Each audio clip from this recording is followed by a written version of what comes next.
While the microphone exchange goes on, I'd just like to echo some of Salvador's comments. One thing that really resonated with me was, and I love this, he said, it's not about throwing money at a problem or a challenge overseas, but finding customers. And that's why I invited all of you here who are here for a purpose, because I wanted you all to meet folks like Salvador and Sid and Inez and Ambassador, people who have this abundance experience overseas and that can really help your business. So please, during the Q&A and during the networking session, and for those of you, hopefully all of you, who stay for the awards luncheon, there will be plenty of times to interact. So our next speakers, I just want to give you all a brief info. When the Global Business Center was founded last year in September 2012, I came on board in November. Our target country was Brazil. By that I mean helping minority-owned firms get into the Brazilian market. I have over 10 years of experience in Brazil. My wife is Brazilian. I speak Portuguese at home. So I love Brazil, and I've got a lot of experience as a small business owner in Brazil and in the U.S. and also consulting with the Brazilian government, etc. I knew we needed to find people that are in the private sector but connected with government and NGO areas, and that's why we sought out Brazil, Texas Chamber of Commerce, because they're in Houston. They are very well connected between not just the Texas, not even just Houston or the Texas business community, but really companies from all over the nation can join, and they're connected with Brazil as well. So there's just a fantastic base for international networking going on there.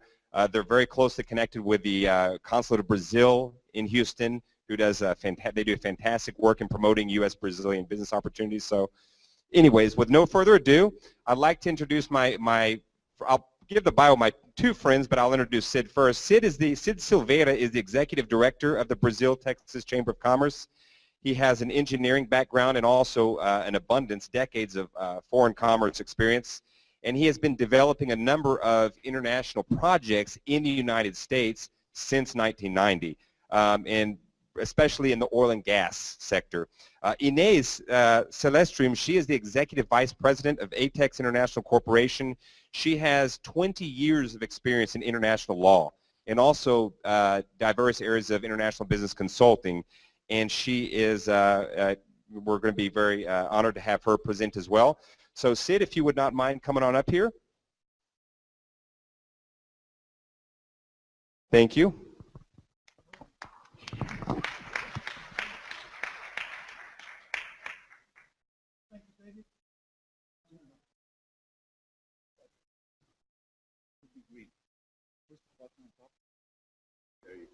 Okay.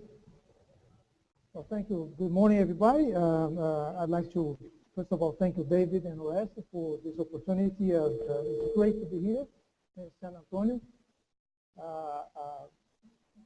My wife and I, we live in Houston, but every time we have a chance, we come to San Antonio, a great city, but most important, it's wonderful people. Why LATEC? Why Brazil, Texas Chamber of Commerce? Since we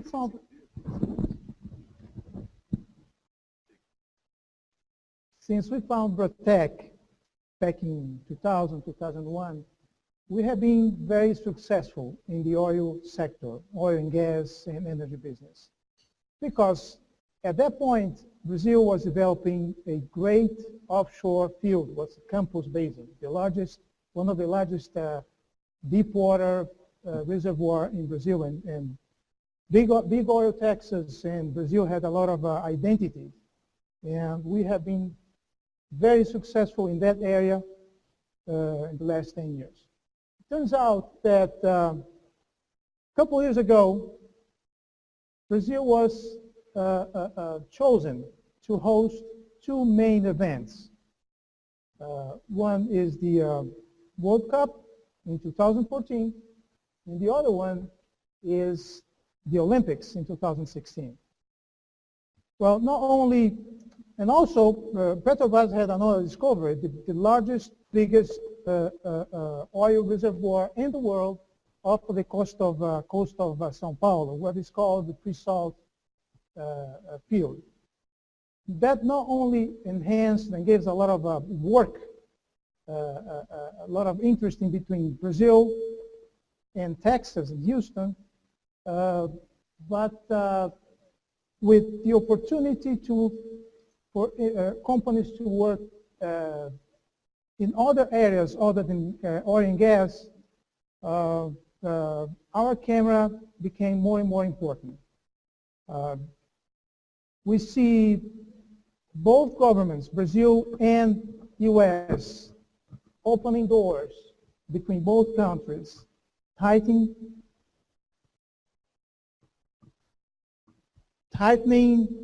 the relationships, trading, enhancing trading. There is a lot of opportunities for companies on both sides, on both countries. We have infrastructure, we have a high level of demand in goods and services in Brazil at this moment, and we invite you to know better Pratec and become a member, and we are willing to help you to do business in Brazil.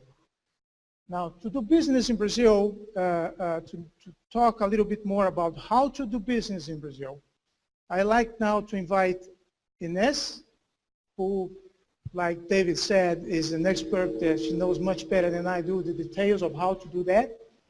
But I do expect that to meet you one-to-one in the next few hours, and really are willing to work with you to go to Brazil and invest and be successful there. Ines, please, you come.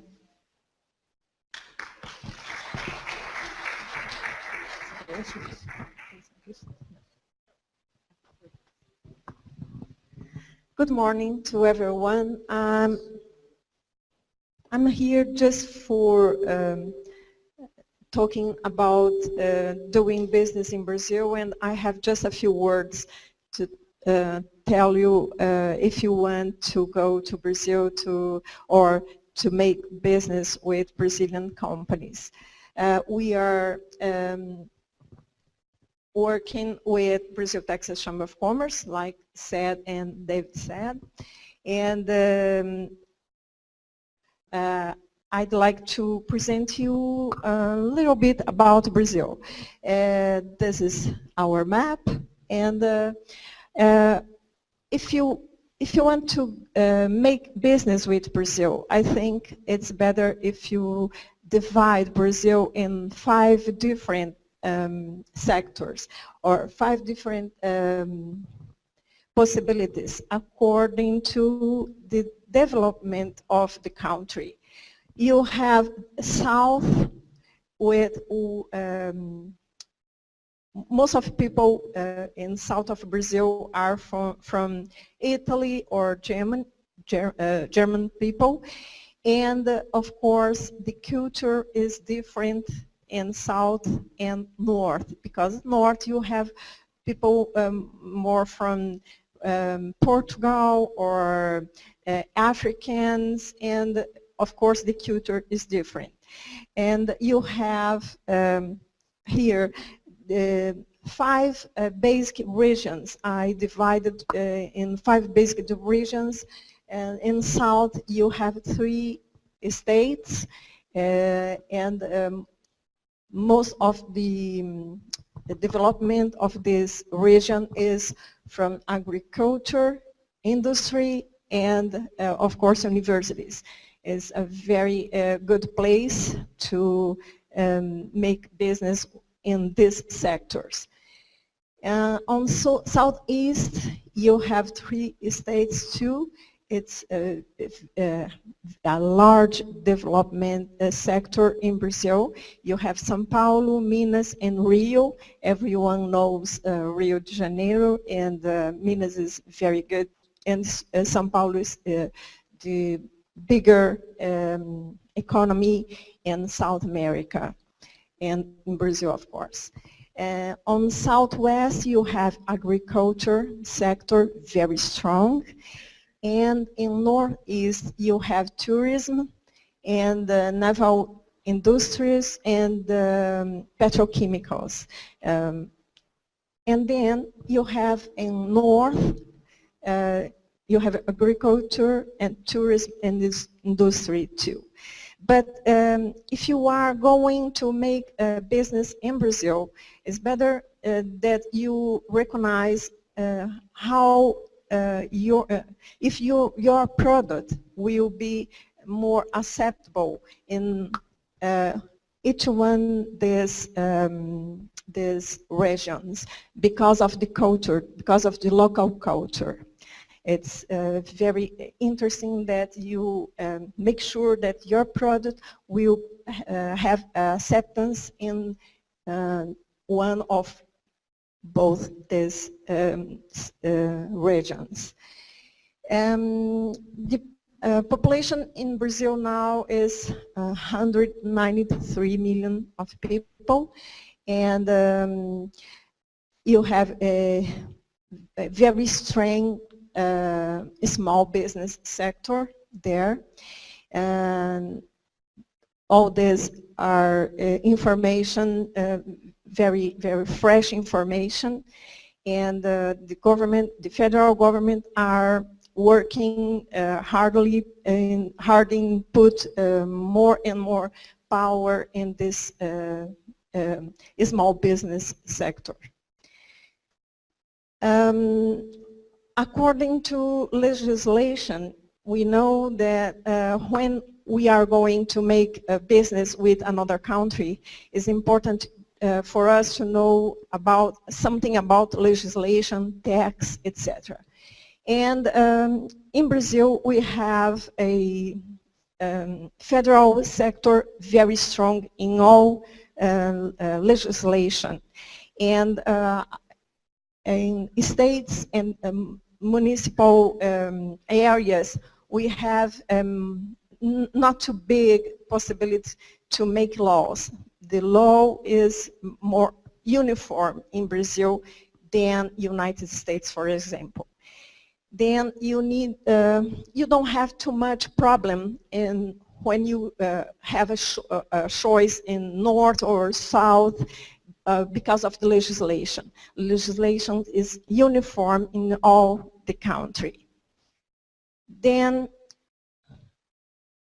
about the national organization, like I said about the laws, and the organization is one federative republic. It's the central government in Brazil, Brasilia. Then you have just these sectors. For example, in states you don't have Senate like in US. You have just House, and you have a governor, of course, in judiciary sector. And the counties or municipios, you have just the mayor and the House. Then, of course, the major part of the laws in Brazil are federal laws and no state laws or in municipal or counties laws. Okay, then you don't have, like I said, too much problem when you choose in south or southeast or northeast. You don't have a law problem. It's most about the same in all the country.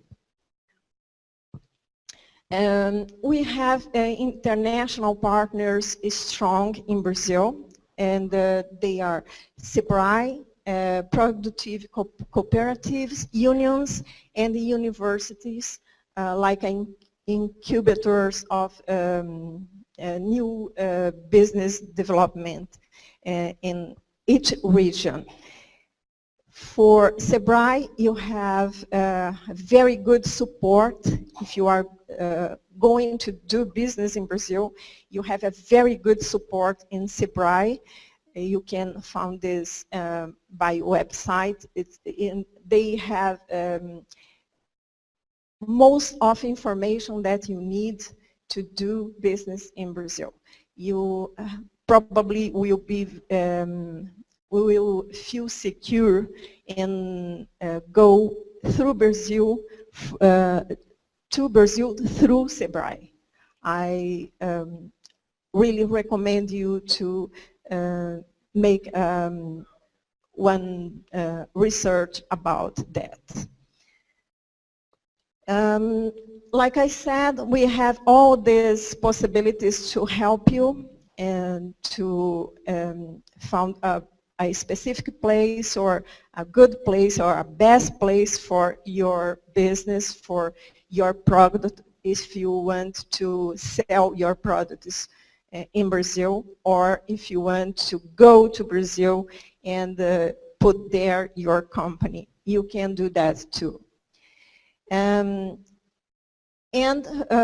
Finishing our presentation, we are very glad to have this opportunity to talk. Thank you, Orestes and David, for inviting us. And we are in Brazil, Texas Chamber of Commerce. You can please call and or send an email, and we will be more than happy to collaborate with you if you want to know a little bit more about Brazil. Thank you very much for all. Thank you. Thank you, Inez and Sid. Folks, again, I mentioned I have 10 years experience in Brazil, and that the MBDA in general, we're targeting Brazil. Whether you're a project management firm, engineering, infrastructure, aircraft parts, machinery, high-tech, professional services, there are many, many opportunities for small, medium, and of course larger companies in Brazil. The challenge for Brazil, because we don't have a free trade agreement like we do with Mexico, for example, in NAFTA, can be duties on products getting in country. Also, every country has its challenges, but I recommend this for any country, but especially Brazil. Find a local partner. That's what it's about. And there are clients in here of our center, for example, BGI, where we are matching them carefully with companies that share a same vision, because I'll tell you, there are countless firms in Brazil of all sizes that would love to meet folks like you, form a partnership. And their localized knowledge and infrastructure is critical, especially for small or medium-sized businesses, so we're not throwing money, you know, building these relationships. And you will find these partners, for example, through Brazil, Texas Chamber of Commerce. And so, again, come speak with Sid and Inez afterwards. More questions about Brazil, come speak to myself. We're looking forward to helping. Oh, and if anybody wants to go to Rio in December, Salvador is going to speak at a global leadership conference. So can we tag along? Yes. Okay, good. All right.